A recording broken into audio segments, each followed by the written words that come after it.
Lauren Schaller again for the last STEM integration assignment. STEM-rich activity, wrong is right.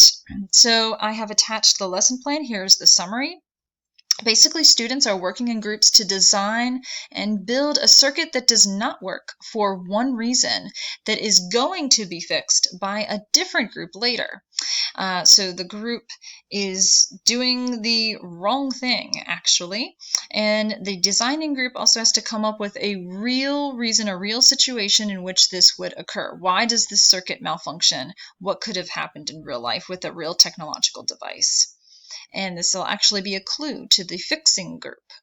So I had some constraints as to what the malfunction could be, or, a variety, but it couldn't be too easy or it wasn't going to be rigorous enough.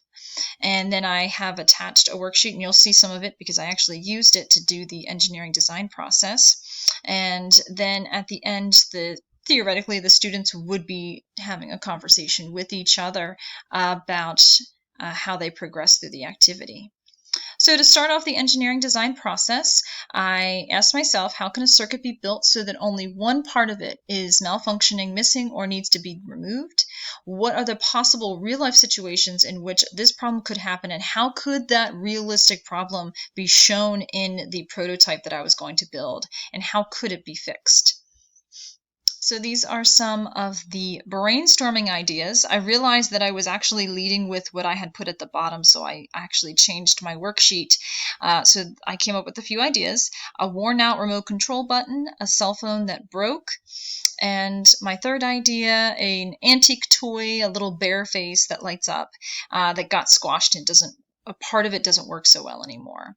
So I went through in my plan and compared the ideas that I came up with. I really liked this last one, the antique toy, because it would be easy, it'd be fun, a little more interesting. But my original plan was to create a short circuit, but that can be dangerous. So I changed it so that it's really like one of the lights, one of the LEDs got bumped and isn't fully connected. And the success would be the circuit won't work, but it will work when the one thing is changed. So I went ahead and made my prototype. I made it out of cardboard, so that's my little bear face there.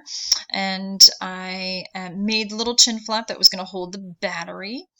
Then this is the paw, and the other end of the paw in the back is the switch. It will complete the circuit so I can control it lighting up. And then this is the little flap, but it was gonna not really hold the battery very well. So I had to make an adjustment, and I used electrical tape to hold in the battery and the top part of the copper wire. And then I am cutting out part of the circuit so that the switch, when it is shut, it will close the circuit. And I had the sticky side on the wrong side of the LEDs, so I had to use electrical tape to hold them in. And this is my first prototype. As you remember, it works if it partially doesn't work. So this is exactly what I wanted it to do. One of the LEDs has been bumped off and it doesn't work properly. So I went up to somebody and shared this problem and said, okay, can you tell what's wrong and how to fix it? It was a little tough at first, but with a little guidance as to, what's the part that's not working? Where's your attention going? It was resolved. And as you can see a little bit here, this is the light that wasn't lighting up, and it's not quite connecting to this top strip of copper. So the LED was moved up, just kind of like shoved up a little bit, and the problem was fixed.